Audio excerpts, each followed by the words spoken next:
Hello, my name is Tara Stefanos, and I love to paint pictures. And about 9 months ago, I bought PanPastels. I've worked in a variety of media, and these are new to me somewhat. I've for 9 months, I suppose. And if there's a lot of people that work in them, and a lot of people say you can't get fine details. If you've ever tried, it could be a challenge, but I find that you can actually get a lot of good fine details with them, and I'm going to show you how. Even people like Jason Morgan, they have had hard times finding a way to make the fine details. So I'm going to show you how to do that. So I'm going to show you how to do that. I've got my tools out and I'm ready to go. This is actually a piece of paper that I've been working on. There's no real painting there. It's just me practicing doing the lines.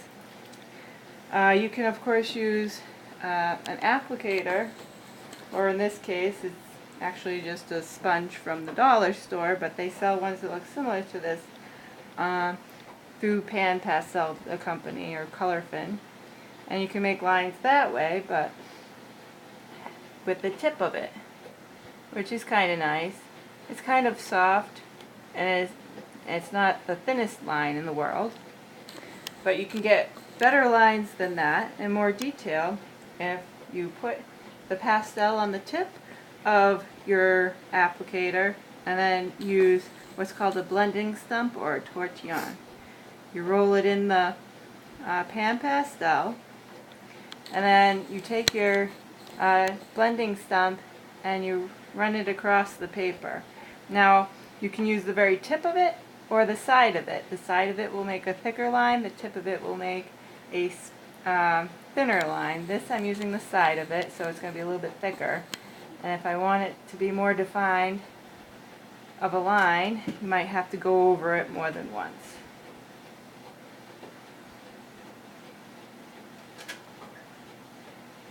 See, so you get a relatively fine line. And if you find that it's a little fuzzy and you don't want it to be, you can go back in there with what's called a kneaded eraser or just a regular eraser, and you can shore up the line like that. Of course, with patience you can get the lines to look a little even nicer than that. So I'll show you what it looks like to do the tip of the pastel. So this is going to be the absolute tip of the blending stump with the PanPastel. As you can see, I have a very fine line. You know, with practice and patience, if you're on your own and nobody's watching you, you probably get it even finer than that. So very fine lines, very fine detail.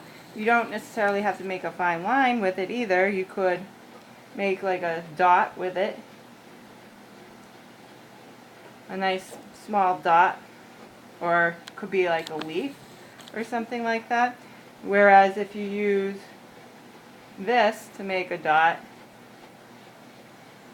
it's not quite the same. As you can see, even with a little patience, it's quite a bit bigger. You can get a much smaller dot with using the blending stump. So that's pretty much it. Also, though, if you're doing two colors side by side, you can use the tip of the sponge and then do the other color on the other side.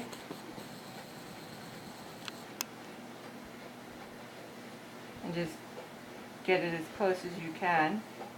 Or you can use this to start the shape and then put the other color near it, so you can get some detail that way.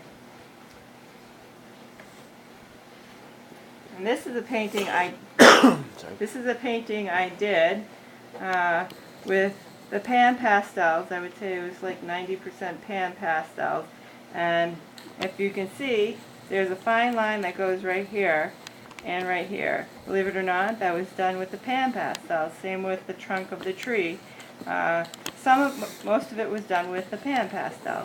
You can use the sticks to make fine lines, of course, because sticks are compatible with the PanPastel.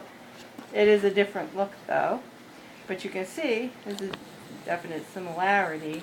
This is a stick pastel. This is a new pastel. It's actually a vintage new pastel that I purchased on eBay.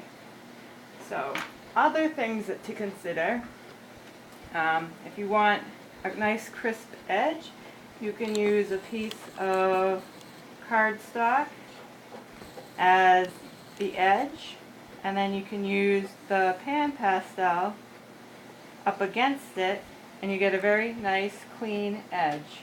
You can use that even when you're making the lines, and you can do that in conjunction with the blending stump. You can also do curvilinear lines with this technique. You can use, say, a circle. You can just bend the cardstock, and then you rub up against the cardstock, and you have a nice curvilinear line or shape with a nice hard edge. And if you find you have little flyaways or whatever, you just go in there with your eraser. In this case I'm using a kneaded eraser, and you have a nice perfect edge. So when people say that you really can't get fine details with pan pastels, I have to disagree. It took me a while to figure it out. It really did, but you definitely can get fine details with pan pastels. So in conclusion, that's about it. Thank you, and hope to see you while I'm painting. I hope to have a Patreon channel at Tara Stefano's Fine Art on Patreon, and hopefully I'll be seeing you there. See you later.